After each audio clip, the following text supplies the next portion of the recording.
Bon, ben on continue, hein. Ouais. Alors, pourquoi? Ben écoute, il n'y a pas le pourquoi là, il existe que par rapport à une certaine catégorie de gens. Parce que de nouveau, c'est... J'ai un problème avec mon son. Excuse-moi. Parce que de nouveau quoi? Parce que je dis de nouveau, il n'y a pas dans un vrai chrétien qui va réfuter l'existence et la réalité de ce que peut représenter l'islam. C'est ridicule. Alors, est-ce que tu ne penses pas que le clivage s'est fait à un moment donné, quand, tu sais, au moment, tu connais l'histoire, là, je ne me rappelle plus exactement, de Sarah et de Hagar, la servante, et la servante, avec qui, alors je ne sais plus quel prophète, j'aurais dû vérifier, excusez-moi, mais j'ai un peu la tête embrouillée en ce moment, mais en tout cas, il y a la descendance des Arabes s'est faite justement par la servante, alors que la descendance des Juifs, en fait, c'est faite avec la femme légitime. Alors, est-ce que ça n'a pas, comment dire, défavorisé un petit peu ce monde arabe, enfin, c'est ce que représentent les Arabes, et quand, justement, est venu ce prophète arabe, il a été pas pris en compte à cause de sa descendance. Est-ce que ça pourrait être ça?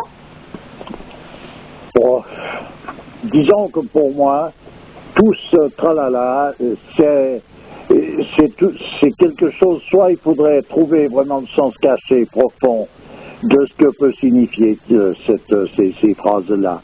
Et c'est quelque chose qui doit aller bien au-delà de considérations de supériorité ou d'infériorité sur le plan humain. Ça n'a strictement rien à voir avec tout ça. Cette espèce de bataille systématique pour essayer d'être prétendument le premier ou refuser d'être le deuxième, ou si j'entends ça ressemble plus à un match de foot que pas quelque chose de sérieux sur le plan spirituel. Donc il n'y a aucun intérêt à tout ce tralala. Il s'agit de s'en tenir à considérer une religion dans laquelle on appartient et de s'y appliquer, de s'y adonner, d'y rester fidèle, d'être dans l'axe de ces choses-là. Et puis voilà, l'important est là. Et chaque religion qui est une religion, je ne parle pas des pseudo-religions qui ont été surajoutées, mais d'une vraie religion, elle a tout ce qu'il faut pour mener à bien le personnage qui s'applique à suivre les disciplines qui sont prévues. Bon, en fait, Sarah, c'est l'épouse donc légitime d'Abraham, qui est la mère donc d'Isaac, et Hagar, c'était sa servante, donc la servante d'Abraham, et mère d'Ismaël, voilà. Je comprends bien, mais comment interpréter des choses comme ça actuellement avec l'état d'esprit dans lequel l'homme se trouve? Voilà qu'il y a la servante, donc ça vient du second plan. Je veux dire, ça n'a plus lieu de... Mais ça pourrait être, hein, parce que c'était quand même, enfin jusqu'à présent, c'était quand même des valeurs qui n'étaient pas sous-estimées. Hein. Si je ne veux pas dire que ce soit des valeurs à sous-estimer, mais quelles sont ces valeurs véritablement? C'est toujours la même histoire. Quelle est l'interprétation exacte qu'il faut avoir des différentes paroles qui ont été données, des différents faits historiques qui ont été mentionnés, etc. Comment actuellement l'homme moderne peut-il déterminer ces choses-là? Puisque de toute façon, il tire tout vers le bas, alors qu'il ne s'agit pas de tirer quoi que ce soit vers le bas, là. Non, mais voilà. Ça pourrait être aussi l'explication de ce racisme un petit peu primaire, qui a été maintenant, qui est bien entretenu par les gens concernés, on va dire, mais à l'encontre des Arabes, quoi, tu vois. Voilà, le raciste qui est actuellement dans l'air, il est d'ailleurs aussi bien de la part des Arabes à l'égard de l'Occident que inversement. Pour moi, c'est simplement dû à la chute qui se prononce jusqu'à au fond du trou. Oui, tout à fait. Que l'homme est en décadence, donc il se cramponne après des histoires qui n'aurait pas lieu d'être. Oui, mais est-ce qu'on peut considérer que ce racisme-là, c'est un racisme par réaction, mais qu'à la base, il y a eu un racisme primaire, enfin, je sais pas. Est-ce qu'on pourrait considérer ça? Non, le racisme ne peut exister que dans une décadence. Le respect des races, c'est une autre histoire. Il fut une période où on ne mélangeait pas les races, c'est pas par racisme comme on l'entend de nos jours, c'est par respect du génie de la race. Oui, d'ailleurs, on en avait parlé, je me souviens plus. On en a déjà parlé, mais il faut y revenir dans le sens que c'est là où il y a quelque chose à voir. On ne mélange pas les races pour des raisons de respect. Ouais. Voilà. Alors actuellement, on les mélange ou on les mélange pas. Il ne s'agit plus d'une question de respect. Ni dans un cas, ni dans l'autre. Et d'ailleurs, c'est aussi devenu le cheval de bataille, ce que tu dis, de la droite extrémiste, qui eux, donnent un autre sens, disons, à toutes ces choses-là. Oui, mais actuellement, je dis bien, on ne trouvera rien, il n'y a aucune piste à suivre dans le monde actuel pour l'obtention d'une connaissance réelle. Oui, c'est clair. On est dans un marasme, donc c'est pas ce marasme, cette maladie contagieuse qui va nous donner la moindre lumière sur ce que peut représenter un état normal. Oui, c'est vrai. Et ça, je pense que ça devrait être réglé, je sais pas. C'est toujours difficile à saisir qu'il y ait autant... Non, mais excuse-moi, je reviens là-dessus parce que à l'époque même, enfin, de l'arrivée du prophète de l'islam, il était attendu, ce prophète. Tout le monde l'attendait, dans le monde judaïque, aussi bien que dans le monde chrétien. Et pourquoi on n'a pas accepté que le prophète Mohammed soit ce prophète-là? Mais c'est pas les mêmes qui ont refusé, qui ont accepté, qui attendent. Donc, il faut, à un moment donné, quelqu'un attend, puis tout d'un coup, il y a quelqu'un qui refuse, mais c'est pas le même. C'est pas les mêmes, les personnages. C'est toujours une espèce de, comme je te dis, c'est de nouveau un méli-mélo. Parce que ceux qui étaient au courant de l'arrivée du prophète et qui l'attendaient, ils l'ont reconnu. Bien sûr, ils l'ont reconnu. Il y a l'histoire de ce juif qui l'a reconnu, on la connaît. Ben oui, ils n'ont rien à remettre en question. Oui, mais ils sont minoritaires, c'est ça que... Ah, mais ça, c'est normal. C'est normal, la qualité est toujours minoritaire par rapport à la quantité, et surtout à une époque comme la nôtre. Attends, actuellement, qui peut comprendre véritablement ce que représente une religion sur 1 million d'individus? Ouais. Est-ce qu'il y en a? S'il y en a un, mais c'est bien, hein, c'est bien. Comment? Et c'est pas pour discréditer les autres de nouveau. Ils sont baignés dans l'ignorance. On les a pris en otage de manière à les immerger dans cette ignorance, etc. Donc je ne cherche pas à vouloir accuser quoi que ce soit, mais je veux dire, qui spontanément saisit ce que représente une religion? Il n'y a pas grand monde. Non. Voilà. Donc déjà à cette époque, qui a reconnu le prophète? Si tout était parfait, il y a 2000 ans, il y a 3000 ans, il y a 1300 ans, comment est-ce que ces personnages tels que le Christ ou le prophète, comment se fait-il qu'ils ont été aussi mal reçus? Et maltraités. Maltraités, mal reçus. Comment ça se fait? Faut donc qu'on était déjà en plein dans le cirage, et puis ça n'a pas été en s'améliorant. Ouais. Parce que les progrès dont on parle tant de nos jours, c'est bel et bien une progression, mais une progression, c'est comme quand tu lances quelque chose depuis le haut d'une montagne, ça progresse gentiment vers le bas, quoi. Voilà.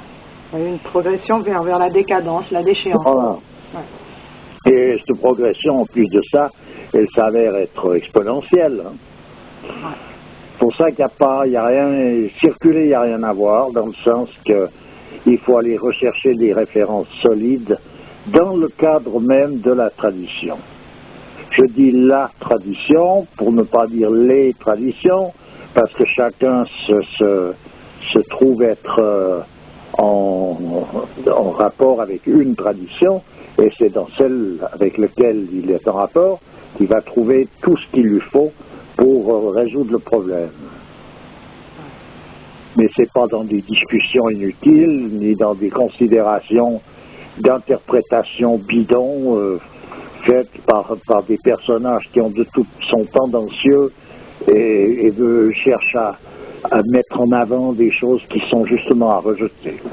Et quand dans les religions, on incite à la reconversion absolument par exemple, lors d'un mariage où il y a deux religions différentes, hein, est-ce que c'est seulement pour faciliter les problèmes de descendance, de la religion qui serait donnée à la descendance, ou c'est vraiment parce qu'il faut absolument convertir? Tu sais, moi là, ça c'est des questions qu'il faudrait poser au docteur de la loi. Ah oui, mais tu connais leur réponse. Bon oui, mais je veux dire qu'à un moment donné, si on va un peu plus loin que le bout de son nez, quelle est la valeur de ces choses-là si on ne les considère pas dans des situations particulières, bien précises, où les choses doivent aller comme ça? Parce qu'à un moment donné, il y a une question de vocation. Quelqu'un a une vocation, chaque homme, chaque femme va bien sur Terre avec une vocation et tributaire de son propre destin. Donc, qu'est-ce que ça signifie tout d'un coup, cette manipulation qui fait on fait comme ça, et puis on ne peut s'en tenir compte ni de la vocation, ni de la destinée de quelqu'un? Je veux dire, ça n'a plus aucun sens, tout ça, voilà. Il y a des règles sur le plan social, dans tel ou tel pays, dans telle ou telle région, par rapport à la tradition, qui veut que les choses se passent de telle façon plutôt que d'une autre. Bon, ben, c'est des lois sociales qui sont appliquées, qui sont applicables, auxquelles, si on vit dans ce milieu-là, on se plie ou pas, ou on se révolte. Tout ça, c'est à voir au cas par cas, d'ailleurs, en plus. Ouais. Mais tout ça, c'est normal qu'il y ait tout ça. Mais je veux dire, c'est pas déterminant de la qualité réelle de ce que représente une religion ou les démarches fondamentales qui amènent l'homme à sa réalisation. Voilà. C'est des plans qu'il faut faire attention de ne pas trop mélanger pour ne pas faire une espèce d'une tambouille qui n'est plus comestible, quoi. Ni de la qualité et de la valeur de la croyance de la personne, quoi. Non, bien sûr que non. Sûrement, ça n'a rien à voir avec ça. Il y a des lois, c'est normal. Dans une société, il y a toujours des lois qui sont en rapport à une société, qui ne sont pas nécessairement... On ne peut pas appliquer les mêmes lois dans un lieu ou dans un autre, pour des raisons diverses. On ne peut pas non plus considérer ce qui est valable pour un individu ne l'est pas nécessairement pour une collectivité, et vice-versa. Donc, c'est toutes des choses à considérer, ça. Ouais. Et là, en l'occurrence, ce qui nous intéresse surtout, c'est quelque chose de fondamental, dans le sens qu'il s'agit de se rapprocher du principe d'où émane, en somme, l'ensemble des révélations, des religions, de manière à pouvoir se mettre en accord, en harmonie avec ce principe, et on peut le faire en cheminant dans sa propre tradition. C'est ça qui est à voir. Après les interprétations des termes, des mots, il y a eu d'ailleurs, tu vois, tout à l'heure, ce commentaire que tu m'as dit concernant le personnage qui demandait si on doit tuer l'infidèle pour faire naître le croyant. C'est effectivement tout simple, et puis c'est comme ça. C'est pas compliqué, hein. Alors on peut l'expliquer de 36 000 manières, mais c'est effectivement étrange qu'on ne comprenne pas spontanément que les choses sont comme ça. Ouais. Tu vois? et puis que s'il s'agit de quelque chose d'interne, c'est un processus alchimique. L'alchimie, c'est ça aussi, tu vois, c'est une forme de mutation, c'est que c'est ce mécréant qui devient croyant. Il y a eu ça dans le cadre de la conquête même des différentes religions. Quand on parle du prophète, à un moment donné, comment est-ce qu'il s'appelle, celui dont le diable même avait peur? Ali? Non. Non, oh, tu vois, j'ai des trous de mémoire qui sont... Ah non, c'est pas Ali. Pas toujours... Omar, voilà. Omar, dont même le diable avait peur. Lui, il part d'un lieu pour venir chez le prophète pour le tuer. Il rentre chez le prophète, il entend réciter le Coran et il se convertit instantanément. Ouais. Donc, attends, ça donne il faudrait voir pour réfléchir, là, non? Ouais. On est d'accord. Alors, il s'agit bien là, à un moment donné, tu vois un peu cette conversion spontanée, où le personnage, tout d'un coup, il est devant le vrai, donc il le reconnaît, donc il se rallie à ce vrai. Et bien voilà ce que c'est que tuer l'infidèle pour permettre le croyant, non? Absolument. Eh ben voilà. C'est sûr que vu sous cet aspect-là, on comprend beaucoup mieux. C'est que sous cet aspect-là qu'il faut regarder les choses, autrement on n'y comprend rien. C'est sûr que entre tendre la gorge pour se faire égorger ou alors la joue, c'est sûr que on se dit tiens, la religion d'amour, c'est pas dans l'islam qu'on la trouve, tu vois? Bon, alors, vu par un certain bout, on peut la trouver nulle part. Hein. Si on l'a pas trouvée dans soi, comment veux-tu qu'on la trouve ailleurs? Ouais. C'est pas possible, simplement. Ouais. Non mais je comprends l'aversion qu'ont beaucoup de gens contre l'islam, tu vois, parce que, je veux dire, c'est cet aspect-là qui est montré très rébarbatif, tu vois? Ouais.